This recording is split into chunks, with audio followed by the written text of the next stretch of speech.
नमस्कार, स्वागत है आपका हमारे इस YouTube चैनल पर। मैं मुनमुन श्रीवास्तव आपका हार्दिक अभिनंदन करता हूं। दिल्ली विश्वविद्यालय में CSS का राउंड 1 अब अंतिम चरण की तरफ बढ़ रहा है और आपके बहुत से सवाल आ रहे हैं। उन्हीं के जवाब लेने के लिए हम पहुंचे हैं DU की एडमिशन कमेटी के सीनियर मेंबर और SDTB खालसा कॉलेज के प्रिंसिपल प्रोफेसर जसविंदर सिंह जी के पास। स्वागत है प्रोफेसर सिंह हमारे चैनल पर। बहुत बहुत धन्यवाद मुनमुन जी। सर जो है वो बहुत सारे स्टूडेंट की ये शिकायत है जो जनरल कैटेगरी में है। उनका कहना ये है कि इस एलोकेशन में उनको जगह नहीं मिल पाई। तो क्या जनरल के लिए सीटें सर कम अलॉट की गई थी इस बार? नहीं, ऐसा नहीं है, सीट्स तो कम अलॉट नहीं की गई, पर अब ये है कि जो भी एलोकेशन हुई है कॉलेज की तरफ से उसका तो यूनिवर्सिटी ने, आपने देखा होगा कि काफ़ी एलोकेशन की है और बल्कि 20% सीटें बढ़ा के यूनिवर्सिटी ने दी है। अब ये मेरिट भी के हिसाब से ही एलोकेशन हुई है, उसमें कोई एरर भी नहीं है। आज मेरी प्रोफेसर अनीत से बात भी हुई थी और बहुत एफिशिएंटली जो है वो admission process smoothly university of Delhi की तरफ से चल रहा है। सर अभी जैसे बहुत से स्टूडेंट्स ये कह रहे हैं कि उनके डॉक्यूमेंट वेरिफिकेशन नहीं हुआ है और फी लिंक भी जनरेट नहीं हुआ है, तो आखिर कहीं कोई टेक्निकल एरर है सर जिसकी वजह से उनको फी लिंक नहीं आ रहा है?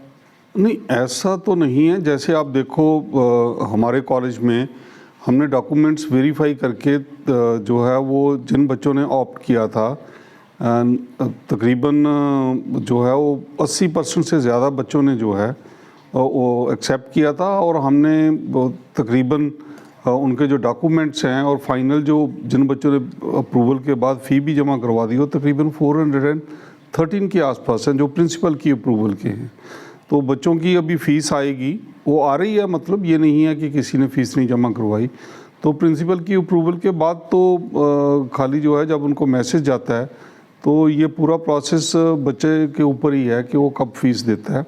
हाँ, फ़ीस लिंक में कई बार कोई दिक्कत आती है बैंक की तरफ से या पेमेंट गेटवे में, तो वो थोड़ा सा इंतज़ार करें क्योंकि ये 24 घंटे खुला है फ़ी लिंक, तो वो कभी भी अपने क्रेडिट कार्ड से या किसी और मैकेनिज़्म से जो भी वो यूज़ करते हैं उससे अपनी फ़ी ट्रांसफ़र कर सकते हैं।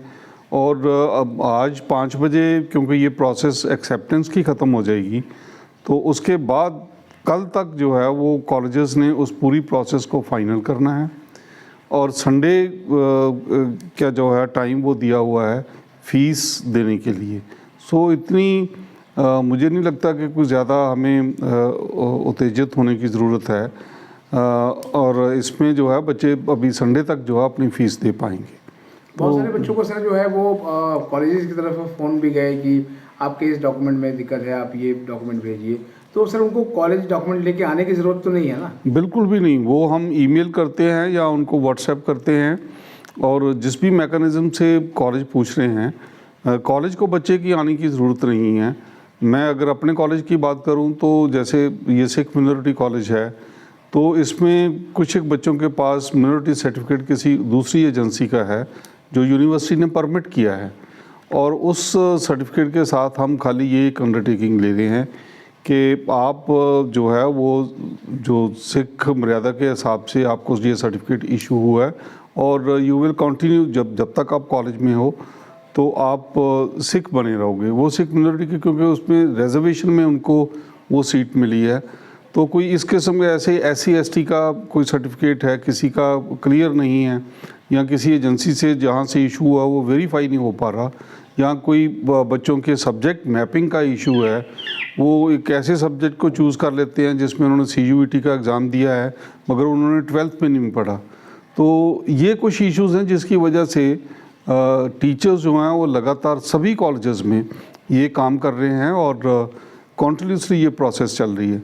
इसमें किसी किस्म के कन्फ्यूजन का कोई ज़रूरत नहीं है। एक सर बहुत मेजर सवाल है अपग्रेडेशन और फ्रीज का, तो इसके ऊपर सर जो है वो क्या आप एडवाइस देंगे एडमिशन एस्पिरेंट्स को? मैं तो ये कहूँगा कि उनको अभी जो है उनको बेस्ट पॉसिबल प्रेफरेंस, मैं ये नहीं कहूँगा कि उनकी सबसे बड़ी प्रेफरेंस, जो उनका रैंक था, जो उनका स्कोर था CUET में और जो उन्होंने 12th में सब्जेक्ट्स पढ़े हैं, उन्हीं जो उनका एग्ज़ाम है CUET का, उसके बेस के ऊपर उनको जो यूनिवर्सिटी ने बेस्ट पॉसिबल एलोकेशन करनी थी, जो एप्लीकेशंस हमारे पास रिसीव हुई हैं वो कर दी है।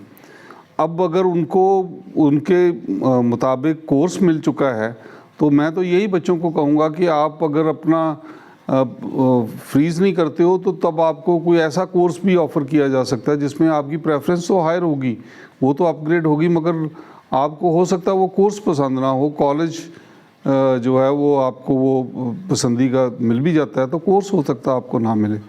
तो अगर आपको कोर्स ठीक ठाक है, आपके सारे पैरामीटर्स पूरे हो रहे हैं, तो नॉर्मली बच्चों को अपनी जो है वो फ्रीज़ कर देनी चाहिए और अपग्रेडेशन तभी मांगनी चाहिए जब उनके पास कोई वैलिड उनके लिए अपने आप कोई जस्टिफिकेशन है। तो मतलब आप कह रहे हैं कि मान लिया कि उन्होंने अपग्रेडेशन के लिए अप्लाई किया और कोई हो सकता है उन्हें ऐसा कोर्स मिल जाए, कॉलेज बेशक जो है उनकी पसंद का मिल जाए पर कोर्स शायद उनके मन मुताबिक ना हो, बिल्कुल, तो फिर उनको दिक्कतें होंगी। पिछले साल भी हमने देखा था कि बच्चे जो है वो रो रहे थे कि उन्हें गलत कोर्स मिल गया। हाँ, यही नहीं बल्कि छोड़ के वो फिर बाद में उसी कॉलेज में आना चाहते हैं, फिर पॉसिबल नहीं हो पाता।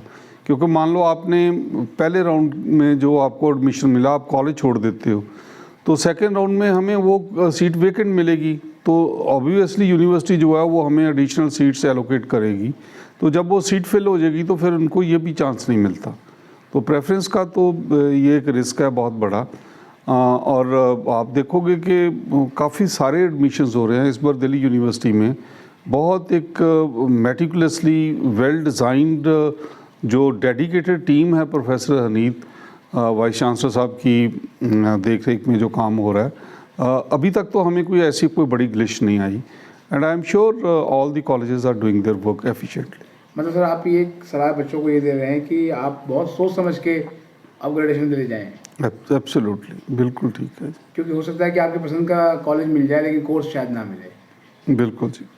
एक सवाल सर ये भी है कि मान लिया कि किसी बच्चे ने जैसे अभी आपने बताया भी कि वो फिर बैक नहीं हो सकता, अगर अभी वो फ्रीज़ कर देता है तो इसके बाद उसे कोई फॉर्मेलिटी पूरी नहीं करनी है?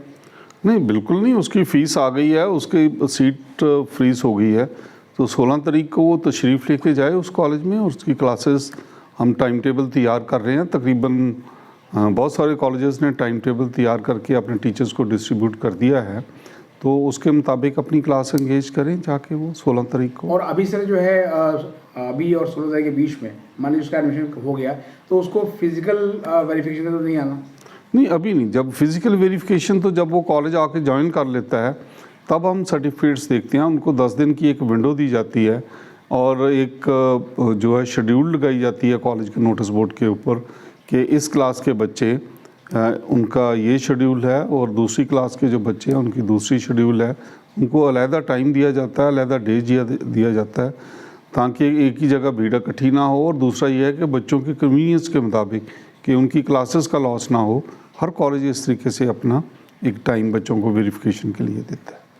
बहुत बहुत धन्यवाद सर। अब कुछ और सवालों के साथ हम फिर एक बार आपके पास हाजिर होंगे। आपका धन्यवाद। और जब भी आप आओ, you are welcome in Khalsa college.